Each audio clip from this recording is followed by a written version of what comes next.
Hi friends, this is Nivita. In the video 11th standard physics page number 64 unit 2 kinematics lesson la irukra integral calculus இந்த topic தான் பார்க்க போறோம். ஓகேவா? So integral calculus அப்படிங்கிறது differentiation இதெல்லாமே நீங்கள் 11th ஸ்டாண்டர்டில் லாஸ்ட்டில் படிப்பீங்க. ஓகே, ஸோ இப்போ நமக்கு ஃபிசிக்ஸ்க்கு எவ்வளோ இன்டெக்ரல் கேல்குலஸ் தேவையோ எவ்வளோ, ஸோ அதுதான் நம்ம பார்க்க போகிறோம். அதோட ஃபார்முலாஸ் இந்த மாதிரி நிறைய விஷயங்கள் பார்க்க போகிறோம். ஓகேவா? ஸோ இன்டெக்ரேஷனாக எதுவுமே இல்லை. யாராவது உங்ககிட்ட இன்டெக்ரேஷனாக என்ன ப்ராசஸ் அப்படின்னு கேட்டாங்கன்னா அது ஏரியா ஃபைண்ட் பண்ணுற ப்ராசஸ் அப்படின்னு சொல்லலாம். இப்போ நம்ம சில லென்த்துக்கெலாம் எடுத்துக்கிட்டிங்கன்னா லென்த் இன்டூ பிரெத் அதெல்லாமே இருக்குது. சர்க்கிளுக்கு எடுத்துக்கிட்டிங்கன்னா πr ஸ்கொயர் அதெல்லாமே கண்டுபிடிக்கலாம் ஏரியா. பட் ஒரு இர்ரெகுலரான ஷேப், ஒரு ஸ்டோன் அந்த மாதிரில இருக்குன்னா நம்ம அதுக்கு எப்படி ஏரியா கண்டுபிடிக்கிறது? ஸோ அப்போ நம்ம ப்ராசஸ் ஆஃப் இன்டெக்ரேஷனை நம்ம யூஸ் பண்ணுவோம். கன்சிடர் ஃபார் எக்ஸாம்பிள் இப்போ ஏரியா ஆஃப் த ரெக்டாங்கிளையும் ஒரு இர்ரெகுலர் ஷேப்டு கர்வையும் வந்து நீங்கள் வந்து கன்சிடர் பண்ணிக்கோங்க. அதுக்கு ஏரியா எப்படி கண்டுபிடிப்பீங்கன்னு. இப்போ ஏரியா ஆஃப் த ரெக்டாங்கிள் அப்படிங்கிறது இப்போ இப்படி இருக்கா, இதோட ஹைட் எவ்வளோ, சி வரைக்கும் இருக்குது, இது ஏலேருந்து பி வரைக்கும் இருக்குது. So this is X direction. ஓகேவா? ஸோ இது எக்ஸ் டைரக்ஷன், இங்கே வரைக்கும் இருக்கிறது திஸ் இஸ் ஒய் டைரக்ஷன். நம்ம நார்மலாக எப்படி சொல்லுவோம், y is equal to f of x அப்படின்னு சொல்லுவோமா? அப்போ f of x அப்படிங்கிறது இப்படி வரும். Can you understand? This is அந்த y டைரக்ஷனில் எவ்வளோ ஹைட் இருக்குது அப்படின்னா c வரைக்கும் ஹைட் இருக்குது. ஓகேவா? அந்த y தான் நம்ம f of xன்னு சொல்கிறோம். அப்போ f of x is equal to c வரைக்கும் இருக்குன்னு சொல்லலாமா? இப்போ ஏரியா என்னது, லென்த் இன்ட்டு பிரெத்தா. லென்த்துங்கிறது என்னது, இங்கே இருக்கிற c. ஓகேவா?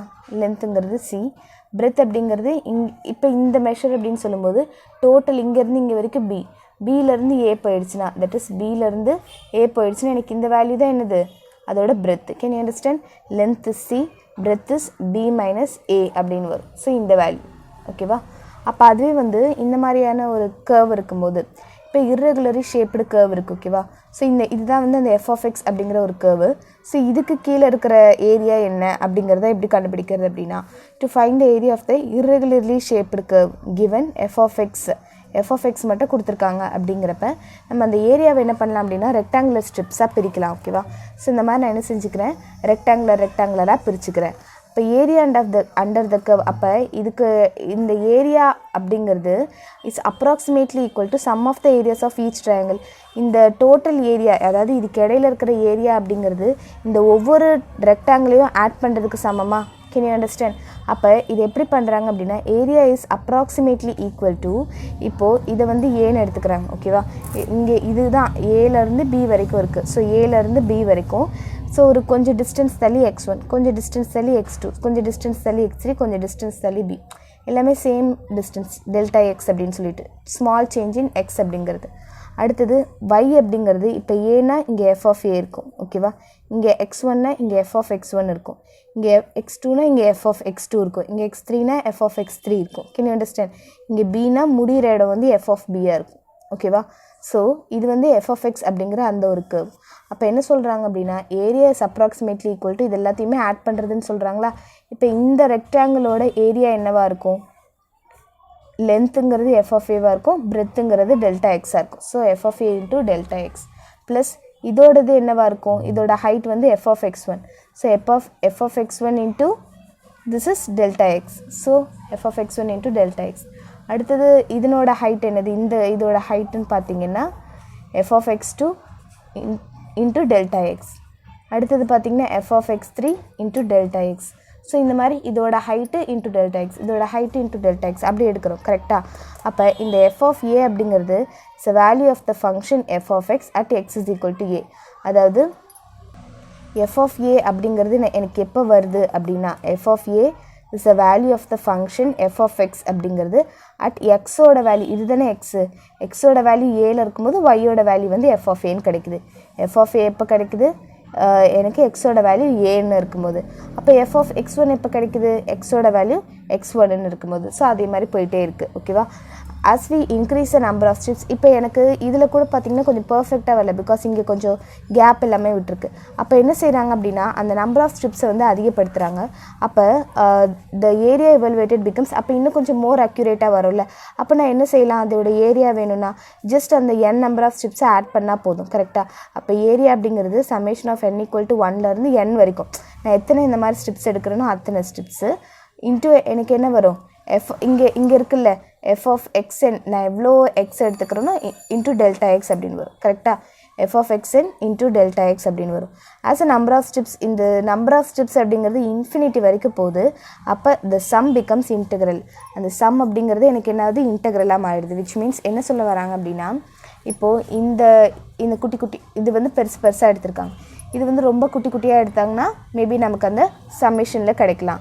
அதாவது summation of I is equal to 1 to n. நான் இந்த மாதிரி 1லேருந்து n வரைக்கும் அந்த நம்பர் ஆஃப் ஸ்ட்ரிப்ஸ் எடுத்துக்கிறேன். அப்போ அதோட ஏரியா என்ன வரும்? அதாவது இந்த ஒரு ரெக்டாங்கிள்னு சொல்லும் போது நம்ம இங்கே பார்த்தோம்ல F of x1 into delta X அந்த மாதிரி. ஸோ இதோட பிரெத் அப்படிங்கிறது எல்லாத்துக்குமே காமன் டெல்டா எக்ஸ். இதோட லென்த் அப்படிங்கிறத எஃப் ஆஃப் எக்ஸ் படி போகும். Can you understand? இந்த எஃப் ஆஃப் எக்ஸ் இருக்குல்ல, இது வந்து எஃப் ஆஃப் x1ன்னு இருக்கும் எப்போனா when I is equal to 1. F of x2ன்னு இருக்கும் when I is equal to 2. So இந்த மாதிரி இது வந்து மாறிட்டே இருக்கும். ஸோ இது எல்லாத்தையுமே நீங்கள் ஆட் பண்ணிங்க. இது வந்து ஏரியா. Can you understand? இது F of x1 into delta X அப்படிங்கிறது ஏரியா. ஸோ இந்த ஏரியாவெல்லாம் ஆட் பண்ணும்போது தான் உங்களுக்கு இந்த வேல்யூ கிடைக்குது அப்படின்னு சொல்கிறாங்க. இது வந்து எப்போ உங்களுக்கு இன்டெக்ரலாக கன்வெர்ட் ஆகுது அப்படின்னா, இப்போ இந்த ஒரு வேளை அந்த டெல்டா எக்ஸ் வந்து ரொம்ப சின்னதாக இருக்குது, இந்த பிரெத் வந்து ரொம்ப ரொம்ப ரொம்ப சின்னதாக இருக்குது அப்படிங்கிறப்ப அந்த என் நம்பர் ஆஃப் டைம்ஸ், இப்போ நம்ம இதில் வந்து என் எத்தனைன்றது கேல்குலேட் பண்ணிடலாம். பட் ரொம்ப ரொம்ப சின்ன எண்ணாக இருக்குது, delta n tends to infinity, அதாவது அது கண்டினியூஸாகவும் இருக்குது இன்ஃபினிட்டிக்கும் போகுது அப்படிங்கிறப்ப அந்த நேரத்தில் எனக்கு இன்டெக்ரல் அப்படிங்கிறது யூஸ் ஆகும். ஸோ லிமிட்ஸ் என்னது? ஏலேருந்து பி வரைக்கும் F of X I into DX. இந்த டெல்டா எக்ஸ் அப்படின்னு என்ன மாறிடும்? டிஃப்ரென்ஷியேஷனை வந்து டிஎக்ஸாக கன்வெர்ட் ஆகிடும். ஓகேவா? அப்போ ஏரியா அப்படிங்கிறது integral over a to b f of x dx. இது வந்து எதுக்கு ஈக்குவல் அப்படின்னா, இந்த சமேஷன் இருக்குல்ல, இந்த சமேஷன் எனக்கு லிமிட் x டென்ஸ் டு இன்ஃபினிட்டியாக இருக்கும்போது, can you understand? Limit x tends to இன்ஃபினிட்டியாக இருக்கும்போது எனக்கு என்ன ஆகுதுன்னு சொல்கிறாங்கன்னா, இது வந்து எனக்கு இந்த சமேஷன் வந்து இன்டெக்ரலாக கன்வெர்ட் ஆகிடுது அப்படின்னு சொல்கிறாங்க. ஓகேவா?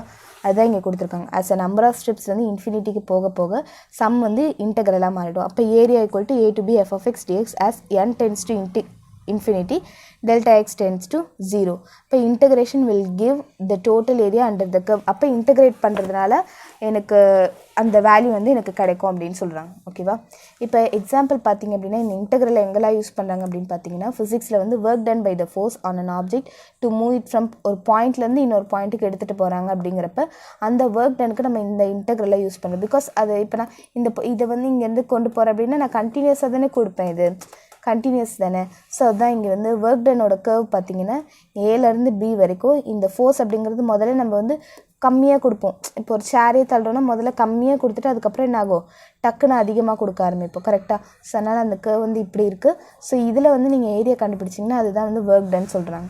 அப்போ இந்த இடத்துல a to b f of x dx, இது வந்து f of x dx அப்படிங்கிறது இந்த குட்டி குட்டியாக இது பிரிச்சோன்னா அப்படி வரும்னு சொல்லுவோம்ல அது.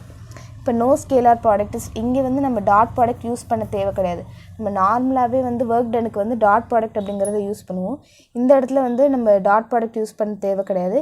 ஏன்னா அங்கே மோஷன் வந்து 1 டைமென்ஷனில் இருக்கிறதுனால அப்படின்னு சொல்லியிருக்காங்க. இப்போ ஒர்க் டன் இஸ் ஏரியான்றது, இப்போ இது வந்து ஃபோர்ஸு, இது வந்து இவ்வளோ தூரம் இது வந்து இவ்வளோ தூரம் எடுத்து வச்சுருக்கோம் அப்படிங்கிற அந்த ஒரு டிஸ்பிளேஸ்மெண்ட்.